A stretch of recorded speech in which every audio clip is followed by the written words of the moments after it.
Salut à toutes et à tous, bienvenue sur GoWDW, le podcast qui vous aide à préparer votre séjour à Walt Disney World.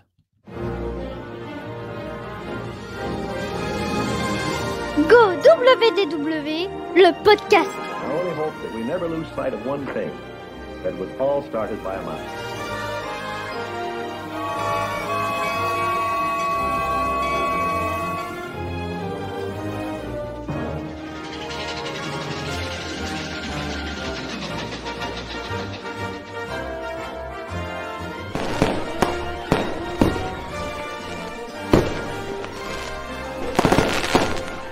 To all who come to this happy place, welcome. Ravi de vous retrouver, moi c'est Jérôme pour ce nouvel épisode de GoWDW, le podcast. On s'était quitté il y a quelques temps avec Tiana's Bayou Adventure, élu meilleure attraction de Magic Kingdom. On va poursuivre notre petite compétition. Aujourd'hui, on va essayer de savoir quelle est la meilleure attraction d'Epcot. Et pour cela, on va retrouver nos compères comme la fois dernière. Ils sont là, ils sont beaux, ils sont chauds. C'est Nils, Alain et Steven. Salut à vous trois. Hello. Salut. Comment vous allez? Ah bah super, ça fait longtemps. La magie, tu vois, on se retrouve après quelques jours, après ce dernier épisode sur Magic Kingdom qui a vu donc Tiana's Bayou Adventure l'emporter. Faites vos pronostics dans les commentaires pour savoir quelle sera la meilleure attraction d'Epcot. On reprend le même principe, un petit tirage au sort avec le bol qui est là, à l'intérieur des petits papiers. Hop, c'est de la SMR en fait finalement, ce podcast. Et on tire au sort, on a des duels et on donne notre avis. Et à la fin, il n'en restera qu'une. Quelle sera la meilleure attraction d'Epcot? C'est parti, on va commencer avec Journey of Water, inspiré par Vaiana, une des dernières attractions, une des dernières promenades à Epcot. Et attention, on commence fort avec Guardians of the Galaxy Cosmic Rewind. Alors, la petite promenade inspirée de Vaiana ou les Gardiens de la Galaxie. Moi j'ai très peur parce que je sais que Steven adore les splash zones, donc ça me fait peur. Tu te souviens de ça, c'est vrai? Ouais, j'ai une bonne mémoire. Là, je vous annonce que je pars. Ouais, moi aussi, je quitte l'émission pour le vrai. Steven, attention, Alain va te retrouver, je te rappelle qu'il a du C4. Attention. Steven, alias Prince Tetchou sur Instagram, va voter pour. Alors, en fait, Attention. j'ai pas. Non, mais j'ai pas pu faire Cosmic Rewind parce que avoir un ticket c'était très compliqué. Mais je pense que ça doit être très bien, donc je vais voter quand même Cosmic Rewind. Bon, J'ai eu t'as peur. eu chaud, je crois. T'as eu chaud. Nils et Alain, vous êtes d'accord? Alors moi j'ai pas pu faire Journey of Water puisque c'était une dalle de ciment quand je suis allé. Mais d'ailleurs c'était le cas de Space Mountain aussi, mais c'était déjà fini. Et Ou de la zone dinosaure. la zone dinosaure, ouais. Et du coup, non, je vote Cosmic Rewind évidemment. Très bien. Et toi, Alain? Moi, j'ai un souvenir ému de Jérôme quand il découvrait les perspectives, les projets de Johnny Water qui étaient à fond. Franchement, à fond. On aurait dit qu'il allait au concert de Miley Cyrus. J'ai un truc de malade. Et Cosmic Rewind, déjà, à partir du moment où il y a Chris Pratt, il n'y a pas mieux. Chris Pratt, il gagne toujours. Bon, c'est vrai que là, on compare l'incomparable. C'est une petite promenade avec des jeux d'eau pour Journey of Water et puis l'attraction à sensation forte. Vraiment, la première grosse montagne russe de Walt Disney World. En tout cas pour le parc Epcot, puisque dans d'autres parcs, il y a notamment Rock'n'Roller Coaster à Hollywood Studios, qui est quand même aussi une belle montagne russe. Mais voilà, première montagne russe avec départ inversé notamment. Donc, c'est pas du tout la même chose, même si Journey of Water est très réussi, est très joli, très sympa. Effectivement, on peut pas faire autrement que de qualifier Guardians of the Galaxy, Cosmic Rewind et d'éliminer donc Journey of Water. Oui. Guardian of the Galaxy, c'est un banger mondial. C'est-à-dire que c'est une attraction d'un très, très, très, très, très, très haut niveau. Seven Dwarfs Mine Train, Space Mountain, c'est des plus ou moins bons coasters, mais Guardian of the Galaxy, c'est du top niveau, en plus. Et je rappelle que vous pouvez suivre cet épisode en format vidéo sur notre chaîne YouTube et vous découvrez du coup les images de Guardians of the Galaxy. Vous avez quand même une idée de ce que c'est pour ceux qui ne l'ont pas encore faite, qui ne l'ont pas encore raidé. C'est vraiment une superbe attraction avec en plus la musique qui ne gâche rien. Vous pouvez la faire plusieurs fois et avoir à chaque fois des chansons différentes. Donc, c'est plutôt sympa. Nouveau duel, Turtle Talk with Crush. Crush, la tortue de Nemo, qui va affronter Living with the Land. Petite promenade en bateau dans les serres du parc à la découverte des plantations du parc Epcot. Alors, Living with the Land ou Turtle Talk with Crush, on va demander à Niels. Ah, bonsoir. Pardon, j'ai un petit problème. Redites-moi. Alors, Turtle Talk with Crush ou alors Living with the Land. Alors, t'as quitté, mais sache que c'est Journey of Water qui a été qualifié face à Cosmic Rewind. Ça m'étonne pas, c'est la meilleure. Alors, Living with the Land ou Crush? Alors moi, je préfère me faire arracher les ongles de pied avec un pied de biche plutôt que faire Living with the Land. Donc, je vais voter pour Turtle Talk qui, comme je le disais l'épisode d'avant, j'adore la technologie, donc voilà, je valide. Par contre, il faut qu'il y ait un bon public, sinon on s'ennuie. Steven? Moi aussi, je vote pour Turtle Talk. Parce que c'est marrant. Les blagues sont faciles en plus donc, à comprendre, donc ça va. En général. Alain? Moi, je vais voter pour Living with the Land parce que quand je vois comment je galère pour avoir 4 tomates cerises, eux, ils ont le plus grand plant de tomates au monde. Ça me fascine et d'ailleurs, il va falloir que j'aille arroser mes tomates. Mais Living with the Land. Je vais aussi voter pour Living with the Land pour la simple et bonne raison que je n'ai jamais fait Turtle Talk with Crush. Ça m'attire pas. Et alors, je veux pas dire que je cours à faire Living with the Land quand je rentre au parc Epcot parce que c'est pas non plus l'attraction du siècle, mais je trouve qu'elle est sous-cotée, que c'est une petite promenade sympa. On parle toujours justement du fait qu'on découvre les plantations, les serres du parc, mais avant, en une sorte de pré-show, cette petite balade en bateau commence quand même dans des décors pour découvrir justement comment les États-Unis ont. Les décors sont chouettes. Ouais, les décors sont chouettes et voilà l'agriculture notamment le monde agricole aux États-Unis, on voit des trucs assez sympas. Donc ça sera Living with the Land pour moi et comme à l'épisode précédent quand on était à Magic Kingdom, c'est Steven qui tranchait, c'est notre invité et du coup Steven, tu vas encore trancher pour Epcot et pour ce duel entre Living with the Land et Turtle Talk with Crush. Turtle Talk. Très bien, Crush se qualifie pour le tour suivant. On dit au revoir à Living with the Land. Nouveau duel. Il n'a même pas réussi à passer face à Turtle Talk. C'est vraiment une mauvaise attraction. Hein. C'est vrai, quand il pense. The American Adventure, qui est une attraction spectacle dans le pavillon américain. Oh, Spaceship Earth face à lui. Alors, est-ce qu'on va vanter le patriotisme américain de The American Adventure ou est-ce qu'on va aller faire un tour à la découverte de la communication et de son évolution dans Spaceship Earth? Alain? Spaceship Earth, c'est vraiment sympa. Alors, c'est kitsch, mais pour moi, c'est le Carousel of Progress de Epcot. Oh, donc, c'est pas si kitsch que ça. Moi, j'aime bien. Hein. Moi, je trouve ça vraiment j'aime bien. de très très bonne qualité. Les attractions sont vraiment chouettes. Je trouve vraiment qu'il y a des super idées.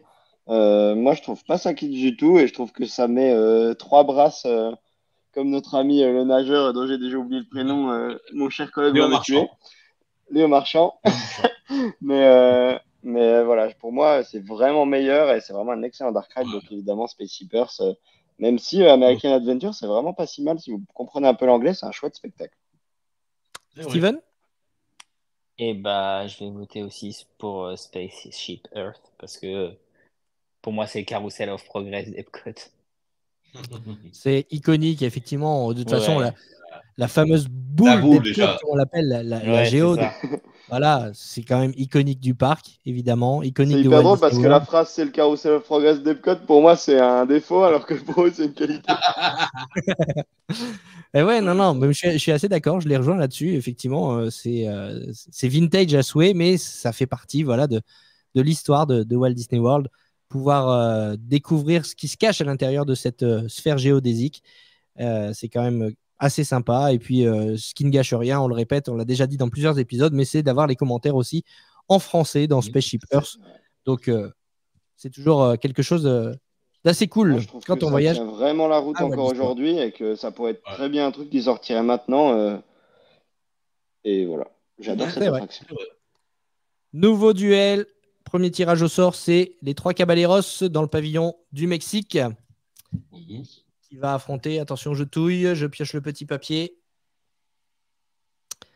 Test Track. Test Track qui est en réhabilitation d'ailleurs. On disait il n'y a pas si longtemps, la saison dernière, qu'elle avait besoin d'un bon coup de neuf, cette attraction. Alors, est-ce que pour autant, elle va passer à la trappe face aux 3 Caballeros? C'est ce qu'on va savoir tout de suite. Alain, toi qui étais assez critique envers Test Track. Bah, par rapport aux les Tricales et Baleros, c'est sympa, mais c'est une attraction qui pourrait être opale, quoi. J'aime l'opale, hein. Mais voilà, Test Track, c'est quand même vraiment bien. Et je pense qu'avec la réhab, alors, a priori, ils vont pas la réhabiliter sur Cars, mais je pense que ça peut être bien avec la réhabilitation. Mais Test Track sans souci. Steven, Euh, c'est dur parce que j'ai fait aucun des deux. par choix. Steven, il Parce s'est que ça mis t'attire une pas? mine à Epcot, c'est tout ce qu'il a fait, je crois, hein. Ah non, c'est faux. Mais je vais quand même voter pour Test Track. Juste, je me permets de te poser la question, pourquoi tu ne les as pas faites? C'est par choix ou c'est parce que tu n'as pas eu le temps ou...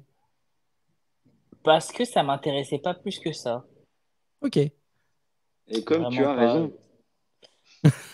En vrai, je j'allais pas spécialement dans l'entièreté du resort Walt Disney World pour faire les attractions, à part celles qu'on n'avait pas, mais j'y allais plus pour l'ambiance et pour le coup les personnages, etc., mais pas forcément pour les attractions. Ok, très très bien. Et il y en a énormément des Exactement. personnages à Walt Disney World, donc c'est une excellente raison d'y aller, effectivement. Et des attractions Euh, aussi, d'ailleurs. et des attractions aussi, oui, Faut bien tout sûr. faire. Allez, Nils, Test Track ou les 3 Caballeros? Les 3 Caballeros, c'est fait partie de ces attractions qui ont comme seul vrai point positif de ne pas avoir de fil. Donc, je trouve la storyline vraiment bancale. Je trouve que les écrans avec Donald, c'est vraiment une mauvaise idée. Je trouve ça, j'aime bien les animatroniques à la fin, mais ça suffit pas. Test Track, ça a tendance à me saouler un petit peu aussi. Je pense que la Rehab va faire beaucoup de bien parce que pour le coup, ça avait vraiment vieilli. Et Ouais. je pense qu'on n'a pas le même rapport à la voiture que les Américains et que du coup, on peut pas trop comprendre le délire. Mais je vais quand même voter Test Track parce que ça reste un peu plus fun que les 3 Caballeros. Je suis d'accord avec vous. Pour moi, Test Track, c'est une attraction, une des meilleures attractions à Epcot, en tout cas. Donc, sans hésiter, face aux 3 Caballeros, ça sera Test Track qui partira au tour suivant. Les 3 Caballeros, tu disais, je rebondis sur ce que tu disais, il n'y a pas de file d'attente et je sais que beaucoup militent pour une réhabilitation et une transformation, une rethématisation de cette attraction sous la licence de Coco, puisqu'on est au pavillon du Mexique. Mais je pense que, évidemment que Disney y a pensé, mais il y a ce gros problème qu'il n'y a pas de fil et que si vous mettez Il n'y a pas de une nouvelle fric. attraction sur la Pardon. licence Coco, il va y avoir un monde de fous et ça va Ça va être le engorger bordel comme complètement en Norvège. le pavillon C'est vrai qu'on s'y mexicain fait et jamais. qu'effectivement, c'est sans doute pour ça qu'il n'y a pas eu cette réhabilitation. Encore que, on ne sait jamais. Au moment où on enregistre cet épisode, la D23 n'est pas passée. On ne sait pas ce que va nous annoncer de Josh D'Amaro. Peut-être qu'il va nous l'annoncer prochainement. Rémi's Ratatouille Adventure face à L'autre. Soarin'. Ah, Soarin', simulateur de vol. On parcourt le monde entier. On survole différents paysages. Ratatouille, on connaît. On l'a à Disneyland Paris. C'est copie conforme. Donc même si on l'a pas faite, on peut évidemment comparer et voter pour ce duel. On va demander Avec à quand même tous Steven. les effets qui marchent, hein, ce qui change beaucoup de choses, mais sinon c'est la même. Alors Steven, Soarin' ou Ratatouille? Je pense que je vais voter Ratatouille. Ah tiens, pourquoi? Parce que, pareil, Soarin', c'est pas une attraction qui me parle plus que ça. Le Ok, simulateur de vol, ça m'enchante pas plus que ça. bon, très bien. Donc du coup, le point pour Ratatouille. Alain? Serene, moi, ça a été ma première vraie claque en termes d'attraction à Disney World et en Floride. Euh, c'est une attraction que je peux faire et refaire et refaire et refaire. Je, ouais. C'est parce qu'il y Mais a... c'est pareil. à l'incroyable qu'il y a voyage il- ou au il- Volétarium. Hein. C'est parce qu'il y a C'est une hôtesse de l'air au pré-show, ça, non? peut-être ça joue un peu, mais non, mais même tu vois le Volétarium ou l'incroyable, j'adore ça. Moi, j'aime voler. Enfin, je parle voler dans les airs, hein, pas. Oui, oui, oui, oui. Nils, Je, je, Sorin ou Ratatouille? Bah, moi, Ratatouille, je ne l'apporte pas beaucoup dans mon cœur. Je trouve que les gens ont raison de râler autant, surtout quand on voit le prix que ça coûte et que ça a coûté. Et Sorin, j'ai un peu du mal parce que ben, moi, j'ai fait des dizaines de fois le Voletarium d'Europa Park avant ça et c'est vraiment la version vraiment bien meilleure du système de Sorin avec beaucoup plus de mouvements, etc.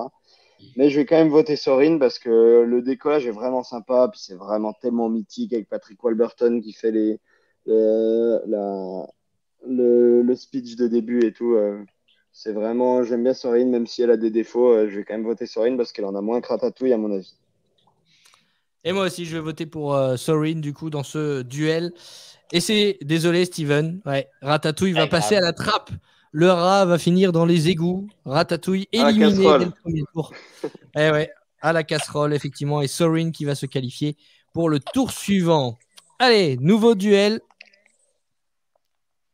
Et c'est Figment, Journey into Imagination with Figment, attraction ô combien iconique du parc Epcot, qui va affronter The Seas with Nemo and Friends. On est un peu sur le même principe d'attraction, un petit dark ride à chaque Ennuyé? fois, Ah, mais pardon. dans un univers totalement différent, totalement déjanté pour Figment, le petit dragon violet qui nous plonge dans les méandres de son imagination. Et du côté de Nemo, bah voilà, on file sous la mer, dans le Gulf Stream, le courant est australien. Alors, du coup, laquelle allez-vous choisir? Alain, on va commencer par toi. j'ai jamais trop accroché à la hype Figment. Je vote Nemo. Alors là, tu vas pas te faire que des copains, je pense, dans les auditeurs et spectateurs, et notamment avec notre invité, tu vas Avec pas t'entendre. Je vois Steven qui fait non de la tête. Steven, je crois à savoir vers qui ira ton vote. Bah, bien sûr, Journey into Imagination, hein, Figment, quoi. Voilà. C'est la mascotte du parc Ouais, Epcot. moi, Oh. c'est un personnage qui me parle bien. J'aime bien. On a un Je attachement trouve que particulier avec lui. Ouais, je trouve que c'est une belle mascotte. Ouais, il est attachant. Il est Moi, attachant. j'aime bien la mascotte, mais Oui, l'attraction l'attraction, en elle n'est elle-même pas marque. exceptionnelle, mais c'est plus le Nils, personnage qui me plaît.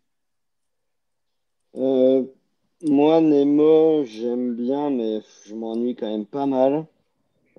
Figment, je suis pas un grand fan du dragon, même si ma meilleure amie a appelé son lapin Figment tellement elle est fan, donc elle va me oh, tu tuer sais, si elle m'entend dire ça. j'ai appelé mon chien Epcot, donc on pourrait Ah bah s'entendre. voilà, exactement. Epcot pourrait manger Figment aux 4 heures.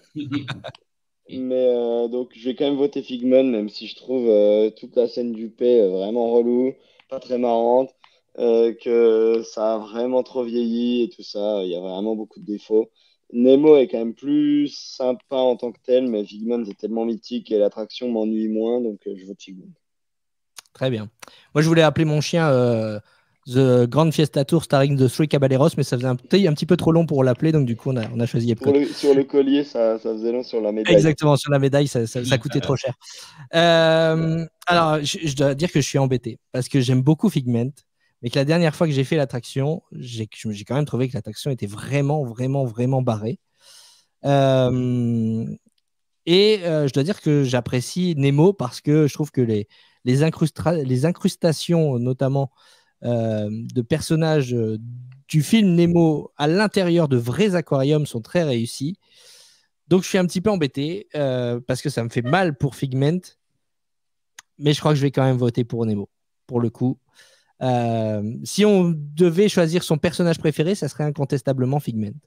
Mais là, puisqu'on parle vraiment des attractions, je suis désolé, Steven. Et là, pour le coup, Figment va passer à la trappe dès le premier tour. Et c'est Nemo qui va se qualifier. pour la C'est pas suite. très grave, hein, ça reste quand même une très mauvaise attraction. Hein. Ouais, et puis Ouais. c'est arrivé à Pirates des Caraïbes, ça peut arriver. Oui, Et je suis même même à mort, Haunted mais. Mansion, je crois, si je me souviens bien. Hein. Non, Haunted Mansion avait passé les 2 premiers tours. Allez, dernier duel. Mais dans ce ça premier reste tour. une blessure. On a Au moins, la Frozen Splash Ever Zone n'a After. pas survécu au premier tour. Frozen Ever After face à Mission Space pour le dernier duel du premier tour à Epcot. Steven, Mission Space ou Frozen? Bah, Frozen, sans hésitation. Voilà. C'est mon dessin animé préféré. Mhm. C'est la voit première Olaf attraction que derrière j'ai. Ouais. C'était la première attraction que j'ai fait quand je suis arrivé à Disney World. Premier mythe, première attraction. C'était vraiment l'attraction que je voulais faire quand je suis arrivé et j'ai pas du tout été déçu. Je Le seul truc conseille que à j'ai tous pas ceux. aimé, il y a un Ouais, truc que vas-y. j'ai pas aimé, c'est les projections des visages sur les animatronics. Ça, je trouve que c'est du gâchis. Je préfère les animatronics avec des vrais visages en silicone qui bougent, quoi. D'ailleurs, je pense que Disney a compris son erreur puisqu'ils reviennent à des audio animatronics avec effectivement robotisés et mieux. non plus des projections. Ouais, tout à fait. C'est On plus retrouve aussi réaliste, ces je trouve. projections à Seven Dwarfs Mine Train, à Magic Kingdom sur les Ça va visages pas, je trouve. des nains et ça marche pas tout le temps, effectivement. Effectivement. Je conseille à tout le monde, tu es beaucoup suivi sur les réseaux, Steven, mais pour ceux qui ne te suivraient pas encore, d'aller te suivre notamment sur Instagram, puisque tu proposes notamment des Disney Bound mystères, tu fais beaucoup de Disney Bound, Ouais. et j'adore découvrir ça, ces petites vidéos, ces petits reels, où tu vas dans les parcs Disney en t'inspirant des personnages, et notamment il y a des super bounds justement inspiré de la Reine des Neiges. Donc, allez voir Ouais, ça il y en a deux, sur le compte Prince Statue sur Insta. Frozen, donc du coup, pour toi. Nils, pour qui votes-tu entre Mission Space et Frozen Ever After? Vous vous doutez bien, puisque je suis un gros bourrin. Sachant que Mission Space souffre quand même du syndrome Right to Happiness, c'est-à-dire qu'on a pris plein d'attractions pour enfants et on a posé un truc hyper intense au milieu. Mais c'est vraiment des sensations uniques que j'ai nulle part ailleurs, Mission Space. Donc, par rapport à Frozen, qui est encore un Dark Ride, un 10e Boat Ride et tout ça. Et en plus, j'en ai pas grand-chose à faire de la licence, désolé Steven. Du coup, je vais prendre Mission Space. No souci, je comprends. Alain. Alors, moi, je vais sauver la Reine des Neiges, mais parce qu'elle est face à Mission Space que j'apprécie pas du tout. Mais je trouve quand même que c'est une attraction qui est hyper surcotée. Et c'est vrai que quand tu n'as pas l'attachement au dessin animé, Ça, par contre, je suis tout à fait d'accord. forcément, c'est moins bien. Oui, mais je suis d'accord. Mais, ouais, c'est ça. Voilà. C'est vrai. Si tu veux, du temps où c'était Maelstrom, c'était une attraction quelconque. Je vais voter aussi pour. Mais c'est bien fait, hein, je te dis. C'est bien Non, fait. mais- Ouais, moi, j'aime bien le boat ride, hein, que le bateau aille en arrière et tout, c'est rigolo. Ouais, ouais. Oui, Je préfère, c'est une pour super le chouette. coup, je préfère, même si c'est pas exactement la même storyline, je préfère quand même ce que j'ai vu à Tokyo que celle qu'on a à Disney World. Mais bon. On verra à se- Qu'à Paris. Disneyland, On verra à Disneyland Paris, on ouais. va avoir la même que DLP. Donc, Disneyland Paris, on va avoir la même que Walt Disney World. Bah, on va faire avec. Oui, il faudra faire avec, évidemment. On va pas. Déjà, on va avoir des, Ça valait des le coup nouvelles d'attendre attractions. 37 ans. On va en avoir une. Ouais, une. Allez, on va quand même souligner qu'il y a quand même des efforts récents faits Oui. du côté de Disneyland Paris. De très beaux efforts. C'était un peu sur le déclin il y a encore quelques temps, mais on peut souligner les efforts qui sont faits. Je pense notamment, alors je ne sais pas au moment où sera diffusé cet épisode si ce sera terminé ou pas, mais moi j'ai été épaté par le bar éphémère qu'ils ont fait à l'occasion de la sortie de Ah ouais, Deadpool. ça a l'air canon.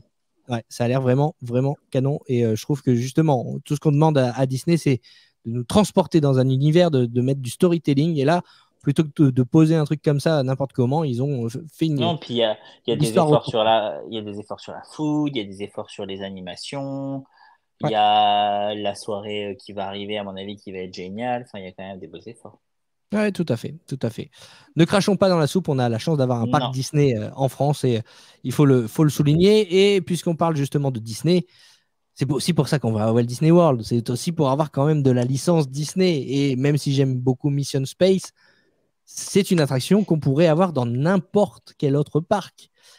Et Frozen Ever After, bah voilà, on peut critiquer, dire ils mettent de la licence partout, mais néanmoins, quand on va dans un parc Disney, c'est pour avoir du Disney. Et du coup, bah, je vais voter aussi pour Frozen Ever After, qui passe au tour suivant et on dit adieu à Mission Space. Bon, il y a beaucoup moins d'attractions à Epcot que à Magic Kingdom, donc on est déjà au tour suivant. On va tirer au sort Spaceship Earth face à Crush, Turtle Talk with Crush. Alors, Steven. Oh, c'est super dur. Je vais voter pour Crush quand même. Ah ouais, très très bien. Écoute, je vois la tête surprise de Niels. Ouais, pour moi, il n'y a pas d'hésitation, c'est Spaceship Earth direct. En plus, c'est l'emblème du parc. C'est un des meilleurs dark rides que je fais, je pense, de ma vie. Donc, vraiment, hyper quali. Tout ce que Disney ne fera jamais plus parce que ça coûte trop cher. Donc, je prends direct Spaceship Earth. Alain. Spaceship Earth. Moi, je parle pas anglais. Donc. Ouais, je suis désolé, Steven, mais moi problème. aussi, je vais voter pour Spaceship Earth. Pas grave. Voilà, emblème du parc Epcot quand même. Et du coup, Crush, on lui dit au revoir, mais il s'est bien battu, On le retrouvera dans un coaster un peu nul. Guardians of the Galaxy Cosmic Rewind face à Soarin'. Soarin' face à Guardians of the Galaxy. Alain. Guardians of the Galaxy. J'adore Soarin', mais Guardians of the Galaxy était mon centième coaster. Oh oui, donc il y a un attachement particulier. Et puis franchement, j'ai pas regretté que ce soit celui-là. Et parce que je me suis régalé. C'est vraiment, je trouve que c'est vraiment génial. C'est pour Disney, c'est le meilleur type de coaster possible en termes d'intensité, de décor, etc. C'est vraiment une réussite absolue. Steven, tu nous disais que tu avais fait ni l'un ni l'autre, hein, toi, c'est ça? Ni Soarin', ni Cosmic Rewind, du coup, ça va être au feeling? Ouais, mais je pense pas trop me tromper en votant Cosmic Rewind.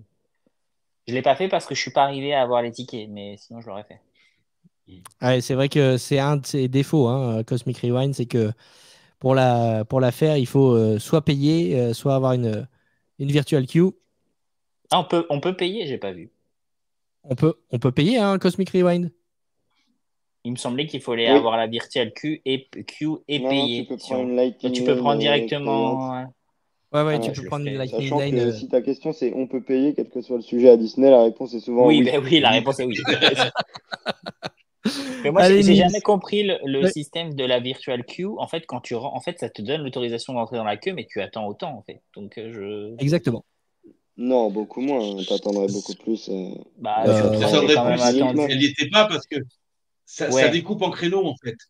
Donc, ça évite, en fait, d'avoir des heures de pointe et tu as un flux régulier. Parce que moi, quand j'avais fait Tron, j'avais attendu 1h30 facile. Ouais, tout est relatif, hein, parce que c'est pareil. Hein, moi, pour Tron en virtual queue, il y avait 1h30 d'attente. Et pour Guardians of the Galaxy, on avait bien fait 3/4 d'heure encore. Hein, donc, c'est pas parce que vous avez une virtual queue qu'effectivement, vous allez passer tout de suite. Hein, c'est juste l'accès à la file virtuelle à une heure donnée.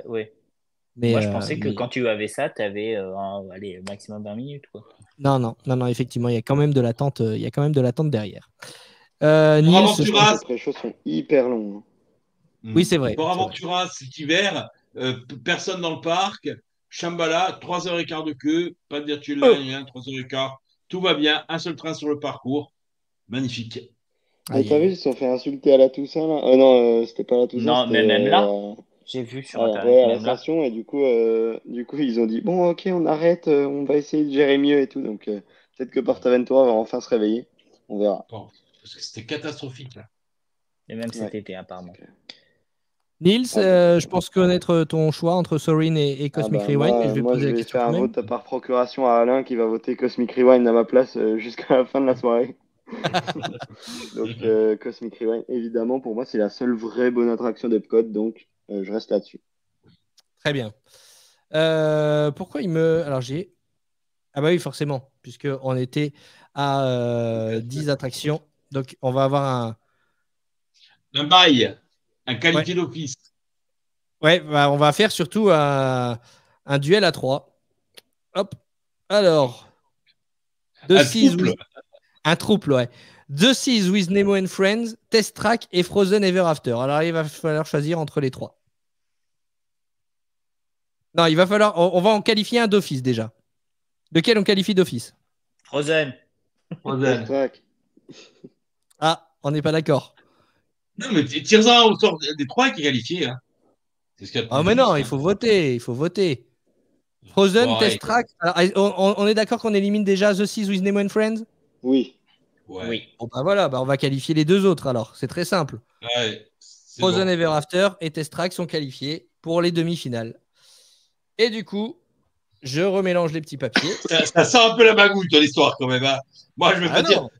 Ah, rappelez l'huissier. Refaites entrer l'huissier parce que là, il me refait le coup de Hotel Mansion qui a été éliminé la semaine dernière. Hein. Allez, je touille. Regarde. J'ai jamais Hop. entendu parler de cette histoire, moi.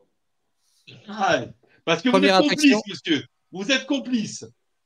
Test Track face à Please, je sais pas, mais pour le reste, pas de souci. Test Track face à Cosmic Rewind. Guardians of the Galaxy face à Test Track. Y a-t-il On suspense? applaudit Testrak qui a fait un beau parcours, mais ça s'arrête là. Il y a des fois, il faut reconnaître sa défaite. 25 ans d'écart. Et ben voilà. Ça se sent. Cosmic Évidemment. Rewind. T'es d'accord avec ça, Steven? Tout à fait. Bon, Nils, je te pose pas la question. T'as donné la procuration à Ouais, je Alain. te laisse demander à Alain, mon avocat, il vous donnera tous les papiers nécessaires. Guardians of the Galaxy Cosmic Rewind, j'ai l'impression qu'il se dirige vers le titre. Hein, mais bon, on peut encore avoir une surprise, puisqu'il y a une autre demi-finale entre Spaceship Earth et Frozen Ever After. Et là, il va peut-être y avoir match du coup. Spaceship Earth face à la Reine des Neiges. On va demander à Steven d'abord, parce que je pense connaître sa réponse. Est-ce que je dois vraiment répondre? Frozen, Bah, bien sûr. Frozen, Nils. Moi, c'est évidemment Spaceship Earth, qui est un bien meilleur Dark Ride pour moi. Alain. Alors, la midinette qui sommeille en Jérôme va voter la Reine des Neiges, parce que je le connais bien. Donc moi, j'ai voté Spaceship Earth. Et tu as bien raison, effectivement. Je vais Eh oui. appuyer le même argument que tout à l'heure. Si on va à Disney, c'est aussi pour avoir du Disney. Et donc, je vais voter pour Frozen Ever After. Et du coup, c'est Steven qui va trancher. Et je crois qu'on a tous compris. Oui. Frozen. Frozen Ever After en finale. Et on a une belle finale, du coup, pour la meilleure attraction d'Epcot. Dites-nous dans les commentaires, avant qu'on donne notre avis sur ces deux attractions et qu'on élise la meilleure attraction du parc, est-ce que vous préférez Frozen? Est-ce que vous préférez Guardians of the Galaxy Cosmic Rewind? Nous, on va vous dire ça tout de suite. Et on va quand même commencer par Steven, du coup. On va se faire avoir. On va se faire avoir par les midinettes qui sommeillent en eux. Il y a des adolescents de 12 ans qui sommeillent en eux, en chacun d'entre eux, et on va se faire C'est avoir. Jérôme qui décide si on revient un Chris jour dans Pratt, le podcast vote ou pour pas. Hein. nous. Moi, il n'y a pas de Viens souci. nous Hein. aider, Chris Pratt. Mais non, mais moi, on va écouter Steven d'abord. Parce que on a quand même un beau duel. Ma meilleure attraction, c'est Awesome Planet et on l'a même pas mis dedans, donc je suis déjà vexé. Ouais, c'est vrai que je ne l'ai pas mise, mais il fallait un nombre pair. Du coup, Steven, est-ce que tu peux nous dire quelle est ton attraction préférée entre Frozen Ever After et Guardians of the Galaxy Cosmic Rewind? Alors, Il l'a pas fait. ouais, c'est ça. J'ai pas fait l'attraction des Gardiens de la Galaxie, mais faut être honnête. Et je pense que l'attraction des Gardiens de la Galaxie, elle est mieux que Frozen. Donc, je vais voter pour l'attraction des Gardiens de la Galaxie.